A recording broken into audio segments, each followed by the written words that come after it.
ये कहानी है एक नीले आँखों वाली परी की। कई सालों पहले बनिया राज्य में कर्ण राजा का शासन चलता था। राजा का दिल बहुत साफ था। वह हर त्योहार के दिन लोगों को दान देते थे। इस साल भी एक त्योहार के अवसर पर राजमहल में दान लेने वालों की भीड़ लग गई। राजा ने सबको भर भर कर दान दिया। अंत में कमर को झुकाते हुए एक महिला राजा के पास दान लेने के लिए पहुंची, लेकिन तब तक राजा के पास दान देने के लिए कुछ भी नहीं बचा। राजा ने तुरंत अपने गले से हीरे का हार निकालकर उस महिला को दे दिया। वह महिला राजा के सिर पर हाथ फेरते हुए आशीर्वाद देकर चली गई। अगले दिन राजा अपने बगीचे में बैठकर सोच रहे थे कि मेरे जीवन में एक पुत्र की कमी है। भगवान ने मुझे सब कुछ दिया, लेकिन पुत्र सुख पता नहीं क्यों नहीं दिया। तभी राजा के गोद में आकर एक आम गिरा। राजा इधर उधर देखने लगे। उनके मन में हुआ कि आखिर यह आम मेरी गोद में आया कहाँ से। तभी कुछ देर बाद उन्होंने बहुत सारी परियां देखी। उन सभी परियों में से एक नीली आंखों वाली परी राजा के सामने आई और बोली, इस आम को अपनी पत्नी को देना। यह आम तुम्हें पुत्र रत्न देगा। इसे खाने के 9 महीने बाद ही तुम्हारी पत्नी माँ बन जाएगी। वैसे तुम्हारे भाग्यों में पुत्र सुख तो नहीं है, लेकिन तुम दिल के साफ हो और बहुत दानी हो, इसलिए तुम्हें यह सुख मिला है। बस यह सुख तुम्हें सिर्फ 21 साल तक मिलेगा। जैसे ही तुम्हारे बेटे की शादी होगी, उसकी मौत हो जाएगी। राजा ने दुखी मन से नीले आंखों वाली परी से पूछा, क्या इसका कोई उपाय नहीं है?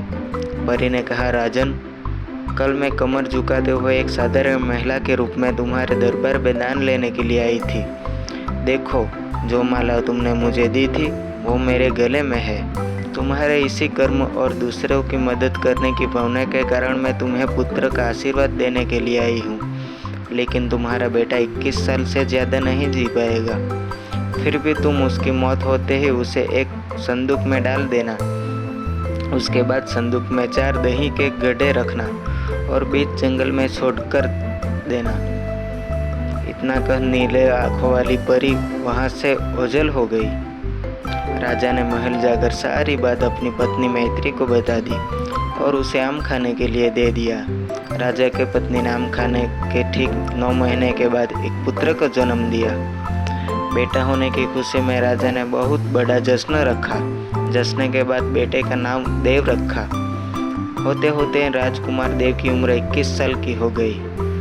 उसके विवाह के लिए प्रस्ताव आने लगे। राजा ने एक बुद्धिमान लड़की वत्सला से अपने बेटे की शादी करा दी। शादी के कुछ ही दिनों के बाद नीले आंखों वाली परी की बात सच हो गई और राजा का बेटा देव मर गया। राजा और रानी नीले आंखों वाली परी की बात भूल गए थे। जब देव के अंतिम संस्कार के लिए राजा लोगों के साथ शमशान की ओर बढ़ने लगे, तो राजा को परी की बात याद आई। तुरंत राजा ने सबको एक बड़ा सा संदूक और 4 दही के बड़े गड्ढे लाने के लिए कहा। संदूक आते ही राजा ने भारी मन से अपने बेटे को उसमें डाला और दही के 4 गड्ढे भी रख दिए। उसके बाद राजा ने अपनी सैनिकों की मदद से उस गड्ढे को घने जंगल के बीच में रख दिया। वहाँ से लौटने के बाद राजा का मन किसी काम में नहीं लगा। कुछ समय बाद देव की पत्नी अपने मायके चली गई। समय बीता और देव की मृत्यु को 1 साल हो गया। देव की पत्नी वत्सला के घर एक बूढ़ा आदमी खाना मांगने के लिए पहुंचा। उसने बड़े प्यार से उसे खाना खिलाया। खाना खाने के बाद उस भिखारी ने अपने हाथ धोने के लिए दूसरे हाथ की मुट्ठी खोली। तभी वत्सला ने उस मुट्ठी में अपने पतिदेव की सोने की चेन देखी। वत्सला ने तुरंत भिखारी से पूछा, आपको यह चेन कहाँ से मिली? यह मेरे पति की है, जिन्हें संदूक में बंद करके जंगल के बीच में रखा गया था। भिखारी ने डरते हुए कहा, हाँ, मैंने यह चेन उसी संदूक से निकाली है। वत्सला ने कहा, आप डरिए मत, मैं सिर्फ उस जंगल तक जाना चाहती हूँ जहाँ मेरे पति का संदूक रखा है। भिखारी ने कहा, वह भयानक जंगल है, मैं आपको वहाँ तक नहीं लेकर जा पाऊँगा। हाँ, आप चाहो तो मैं आपको उस संदूक से थोड़ी दूर ले जाकर छोड़ सकता हूँ। वत्सला तेजी से भिखारी के साथ जंगल तक पहुँची। घने जंगल से पहले ही भिखारी वहाँ से चला गया। फिर वत्सला अकेले अपने पति के संदूक को ढूंढने के लिए निकल पड़ी। वहां जाकर उसने अजीब सी चीज़ें देखी। उस संदूक के पास बहुत सारी परियां थी। वत्सला पेड़ के पीछे छुपकर उन्हें देखने लगी। वत्सला ने देखा कि सारी परियां के बीच में एक नीले आँख वाली परी आई और उसने संदूक में एक लकड़ी देव के मृत शरीर के सिर के पास और एक पैर के पास रखी। तभी देव संदूक से बाहर निकल आया। परियों ने देव को मिठाई खिलाई और दोबारा संदूक के अंदर डालकर लकड़ियों की स्थिति बदल दी। रोज रात को नीली आँखों वाली परी इसी तरह से देव को संदूक से बाहर निकलती और फिर उसी में भेज देती थी। वत्सला डरते हुए उसी जंगल में फल खाकर 3 से 4 दिन तक यह सब देखती रही। एक दिन वत्सला ने भी संदूक खोलकर नीले आँखों वाली परी की तरह लकड़ी की स्थिति को बदला। तभी देव संदूक से बाहर निकल आया। देव ने जैसे ही अपनी पत्नी को देखा वह हैरान हो गया। देव कुछ बोल ही रहा था कि अचानक वत्सला बोल पड़ी, मैं आपको इस जंगल में स्थिति में रहने नहीं दूंगी, आपको मेरे साथ चलना होगा। देव ने वत्सला को समझाते हुए कहा, मैं नीली आँखों वाली परी की वजह से ही इस दुनिया में आया हूँ। मैं उनकी आज्ञा के बिना कहीं नहीं जा सकता। तुम मेरे संदूक में रखा हुआ एक घड़ा अपने साथ लेकर मेरे राज्य चली जाओ, वहाँ छुप कर रखना। तुम्हें 9 महीने बाद एक पुत्र होगा, तब मैं तुमसे मिलने आऊँगा। अब तुम लकड़ी की स्थिति बदल मुझे पहले की तरह संदूक में जाने दो। वत्सला ने अपने पति के कहे अनुसार ही किया।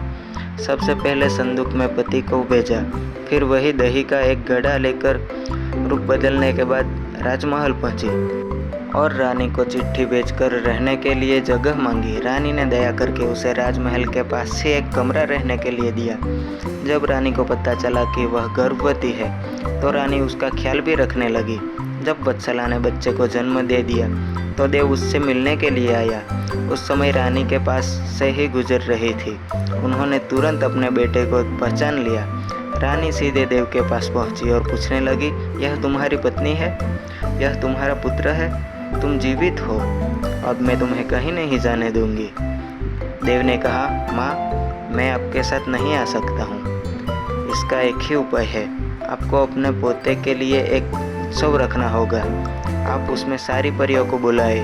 जब परियां आ जाए तो नीले आँखों वाली परी का बाजूबंद किसी तरह निकाल कर जला देना। उसके बाद नीले आँखों वाली परी से मेरे जीवन का वरदान मांग लेना।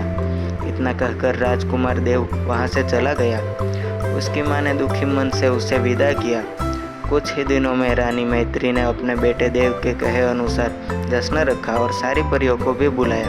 सभी जश्नों में डूबे हुए थे। तभी रानी मैत्री का पोता रोने लगा। रोते बच्चे को देखकर नीले आँखों वाली परी ने उससे अपनी गोद में उठा लिया। तभी रानी मैत्री ने परी से कहा, देखिए ना, इसे आपका बाजूबंद बहुत पसंद आ गया है।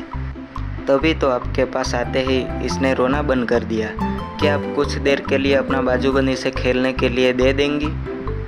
परी ने तुरंत अपना बाजूबंद उस बच्चे को दे दिया। रानी मैत्री को इसी मौके का इंतजार था। उसने सबकी नज़रें बचाते हुए उस बाजूबंद को आग में डाल दिया। नीली आँखों वाली परी ने अपने जलते हुए बाजूबंद को देखकर रानी मैत्री से पूछा, आपने यह क्या किया? अब हम आपके बेटे देव को अपने पास उस जंगल में नहीं रख पाएंगे। यह सुनते ही रानी मैत्री ने रोते हुए परी से प्रार्थना की। उन्होंने कहा, आपकी कृपा से मुझे बेटा हुआ था, अब आपको ही कृपा करके मेरा बेटा लौटाना होगा। मैं आपसे अपने बेटे देव की भीख मांगती हूँ। नीले आँखों वाली परी को माँ का प्यार देखकर दया आ गई और उन्हें आशीर्वाद दे दिया। परी के आशीर्वाद से राजकुमार देव संदूक से निकलकर घर लौट आया।